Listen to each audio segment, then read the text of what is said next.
said I was going to start posting YouTube videos and then posted one video, count one video, and then promptly dropped off the face of the planet.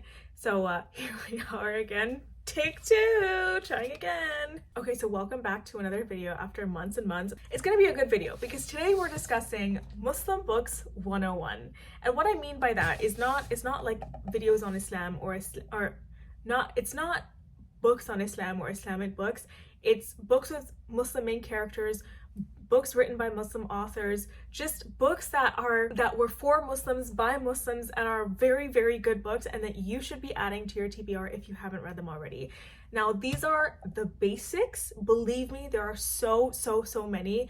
Like, I honestly, that would be like a whole nother series to go through all of the Muslim books, but these are like the holy grails. This is what everybody needs to have on their shelves, whether or in your library card or, you know, on your e-reader, whatever it is, you need to be reading these books. Okay, so we're gonna go through them one by one. I'm gonna try and make this quick. There are no particular order, and yes, there are series in here.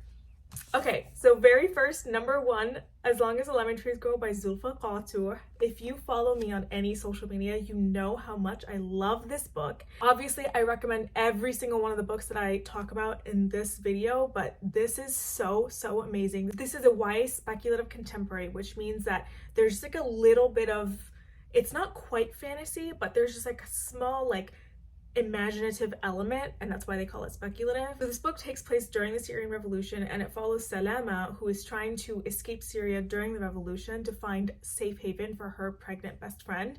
And it's just this most heart-wrenching novel. If you don't know about the Syrian Revolution, this will break your heart, but it's such an important story, and I have to recommend it to everyone.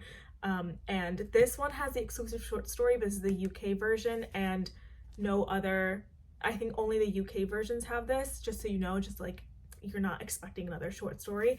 But definitely read this, definitely put this on your TBR. Another book is Huda of Cares by Huda Fahmy. I love Huda Fahmy. I will always recommend her books. She is just such a kind person with amazing stories. I've been following her for years and years and years, literally since I was in high school when I first started, like when she first started posting her comics online. And so you can't go wrong with this. This is also a graphic novel, so it will, I feel like, you know, branching out to different genres is so important. And this is also like, it's so Muslim. I love it. It's such a good Muslim story. I recommend all of her books. This is just one of them, just happens to be one of the ones that I have, but every single one of them are so good. When a Brown Girl Flees by Amna Quraishi. This is another beautiful Muslim story. Again, a YA contemporary, also a standalone. I'm giving you guys a lot of great options here, okay? So never say I didn't do anything for you. But this is just such a well-written book, and it's just like a coming of age contemporary novel, and we just don't have enough stories like that. We really don't, of just like your normal Muslim teenager trying to find a place of belonging, and that's the book, and it's beautiful. You guys, I'm not going to talk too much about this. Genuinely, I can't. You guys know how much I love All My Rage by Sabaa Tahir. This is kind of, I would put this in the same vein as like When a Brown Girl Flees and As Long as the Lemon Trees Grow in terms of emotion. I sobbed in this book the way I've never sobbed in any other book. Okay, I'm telling you, you have to read this if you haven't already. And it's a National Book Award winner. It's amazing. Okay, I'm not going to talk too much about this because I've talked so much about this in the past 2 years. Just know that I highly recommend. Now, this is your quintessential Muslim story. If you are looking to learn more about Islam or just read a book about Muslim teenagers, and if you're not Muslim yourself, if you are Muslim, you have to read this. And if you're not Muslim, start here. Love from A to Z by S.K. Ali. This is such a gorgeous novel. I very much see myself in Zainab, who is the main character here. I don't know. This is one of the very first like Muslim contemporaries that I ever read. It's about Adam and Zainab, A to Z. It took me a while to get that, okay? So that's why I point this out. And they fall in love. And it's also Zainab growing up, dealing with Islamophobia and, you know, her rage and her emotions, but also being seen. And Adam, who has MS, also feeling seen. It's such a good book. You guys, you have to start here. Again, quintessential, step one, square one, love from A to Z. The sequel, Love from Mecca to Medina by S.K. Ali, these go together. They're, you know, both follow Adam and Zainab. I have this in here because this is its own story. Obviously, it's not a standalone. These are connected. You do have to read this one first, but you also, like, you just never get to see anything like this on the market for teens, for the YA genre. Are you kidding me? Like, having this as a teenager would have changed my life, I think. Honestly, it really might have saved my life a little bit earlier.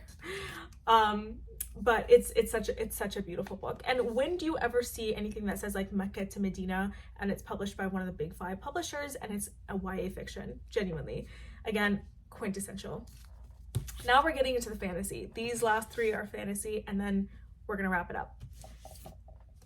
I know, you guys knew this was coming. You knew this was coming, right? And Ember the Ashes by Azantareads. I have nothing else to say.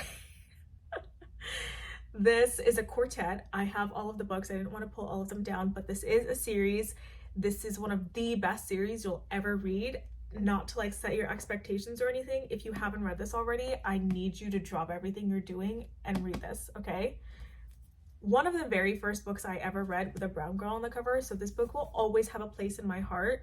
I read this back in 2015, and the series ended in 2020? Yeah, December 2020 is when Sky came out. I'm eagerly awaiting her next fantasy. In the meantime, read this if you haven't already, or maybe reread it. Maybe it's time for a reread. I don't know if I'm going to be rereading it though, because I don't think I can handle all that heartbreak. It is a very intense fantasy series. If you need to look up trigger warnings, please do. But Saba doesn't hold back, and it really sets the tone for a lot of her writing, but also in this political atmosphere, she walks the walk. You know, this is why I love Saba so much. She walks the walk and she also talks the talk. So I find this series very, very important to read, especially in the time of, I find series like these really, really important to read when you see oppressive colonial governments overtaking an oppressed group of people, and then the people fighting back, and then the author also believes exactly what she's writing. So that's really important to me. And I would say Essay Chakraborty is exactly the same. The City of Brass this is the only adult book I have in here, actually. This is an adult fantasy series. This is a trilogy there's like a 4th book, but it's just short stories. Also very, very, very amazing, and she is another author who really walks the walk. It's so important to read books like this and really support pro-Palestinian authors. Even better, support Palestinian authors.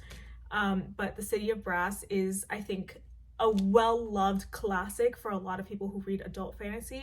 I think this was one of my first adult fantasies in general, I think. Or maybe it was The Poppy War, but I prefer The City of Brass, actually. And I love Shannon. She's such an amazing, a kind person, and her newest book, The Adventures of Amina El-Sidafi, also amazing. But start here if you haven't already. And last but not least, this is the Illumicrate edition. This is not what the standard book looks like, but just so you know, Wehun The Flame by Hafsa Faisal. Of course, this was going to be on the list, and I put this one last because I did also want to talk about her new book that's coming out, A Tempest of Tea, which is right here behind me. Hafsa is a gem. I love her, and it is so important to me to support Muslim authors, but when they write characters like this, how can you not?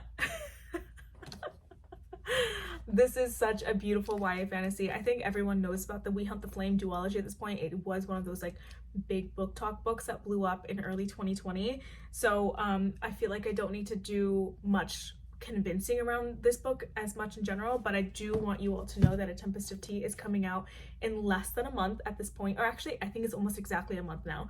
And this will blow you away. So if you've already read all of these books, if you've already read Wehun The Flame, this is your next read. I'm telling you, you have to trust me. This is Peaky Blinders meets Six of Crows. I love me a good heist novel, and every single character in here is just so well written. But Arthi, the main character, I would die for Arthi, I think.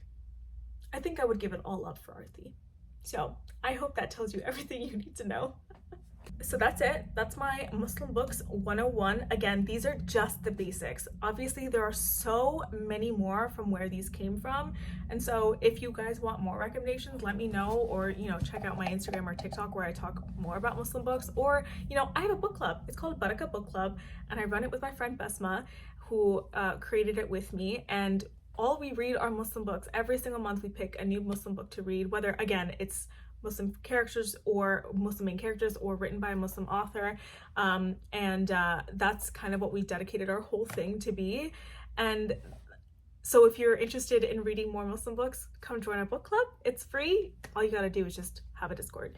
And if you've read any of these books, let me know so we can talk about them and so we can become friends. All right, guys, thanks for watching. I'll see you next video.